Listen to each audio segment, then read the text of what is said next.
Hi everyone, hope you're doing fine. Today I will read you the story Gluskabe and the Snowbird.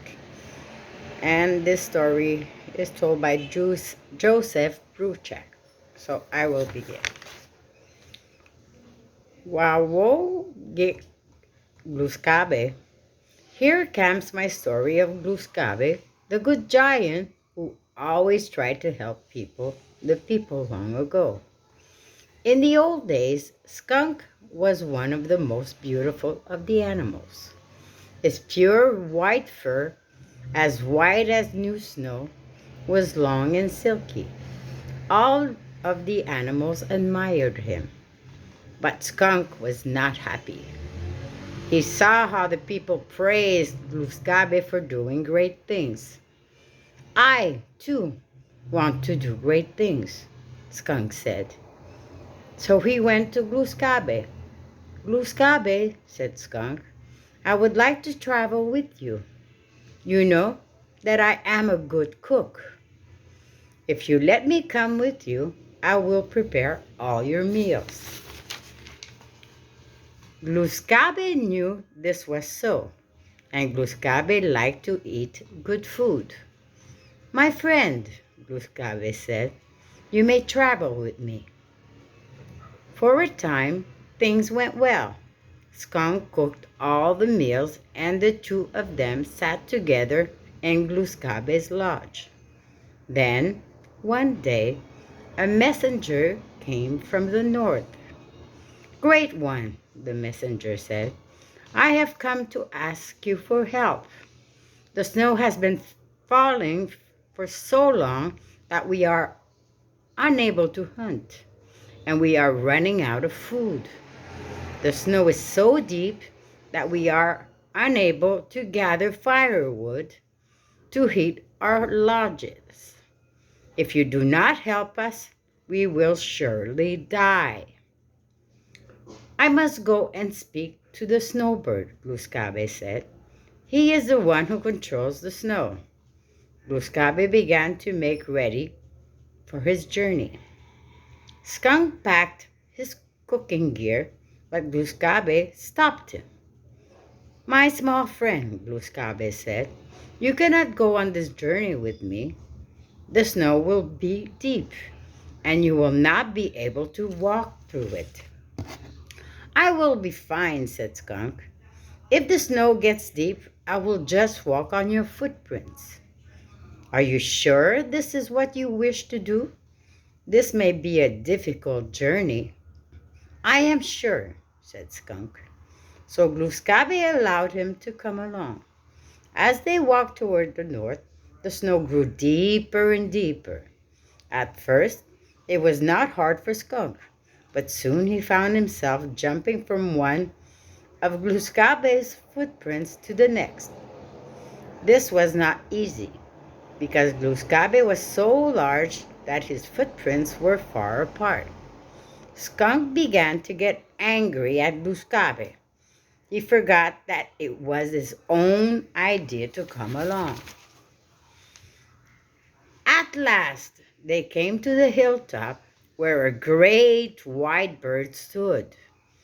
As he spread his wings, snowflakes fell from them.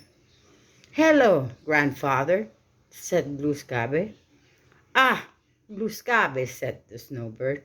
Why have you come here? Grandfather, it is good that you make the snow. The snow cleans our land. It covers the plants so that they will not freeze when the weather grows cold. When the snow melts, it fills the rivers and the lakes. But now there is too much snow. If it continues to fall like this, the people will not be able to live. Gluskabe bent down and pulled up Skunk, who was half frozen, out of the deep snow. See how hard it is for my little brother here? The snowbird nodded. I see. Grandfather, said Gluskabe, the snow should not fall without stopping. You should not make every snowfall a deep one. Sometimes the snow should be heavy and sometimes it should be light. Then, when the winter is over, you should close your wings. Only open them in the time between first frost and last frost. I shall do as you say, said the snowbird. He folded his wings and the snow stopped. To this day, snow only falls for part of the year. The snow was melting as they walked back to Gluskabe's lodge, and Skunk found it easier to walk. But he was still angry. He wanted to do something by himself that everyone would remember. As they walked along, they passed another hilltop. A great bird stood on top of it. He held his wing open wide and light steamed out. "Who is that?" asked Skunk. "That is the day eagle," said Gluskabe. "While his wings are open, it is day all over the world. When he closes them, it will be night." Skunk saw that this was so. The day eagle was just closing his wings, and the evening was beginning. Soon it was dark, and they made camp for the night. Gluskabe fell asleep, but Skunk stayed awake. He took a big ball of rawhide twine and went to the place where the day eagle stood. Skunk bound the great bird's wings so tightly with the twine that he would not be able to open them, no matter how hard he tried. Then Skunk sneaked back to camp and pretended to sleep. When the next day came, there was no daylight.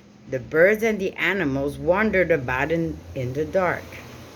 The people were afraid, but Skunk was not afraid. He laughed at the confusion he had caused. Gluskabe found his way to the day eagle's hilltop. Who did this to you, grandfather?" he asked. "It was the white one who travels with you," said the day eagle. Gluskabe tried to untie the knots Skunk had made. They were very tight, so tight that Gluskabe could not untie them all. He was only able to free one of the day eagle's wings.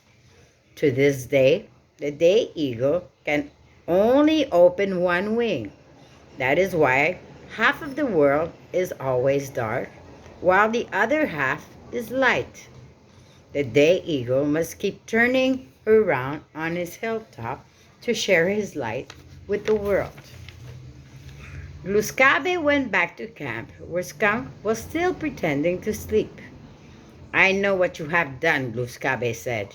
He took the ashes from the fire and emptied them over Skunk so that his white coat became all black. With his fingers, he drew 2 white stripes down Skunk's back to remind Skunk of how beautiful he once had been. "Now everyone will remember what you have done," Gluskabe said. He blew smoke on Skunk, and Skunk became bad smelling. "Now none of the people will want to be with you." Ever since then, Skunk seldom comes out until it is dark. It is not just that he is ashamed of his sooty coat. He also fears that the day eagle will seek revenge for what he did long ago. Skunk also sleeps during most of the winter, for he remembers how hard it was to walk through that deep snow long ago. To this day, the snowbird is careful to do as Gluskabe told him.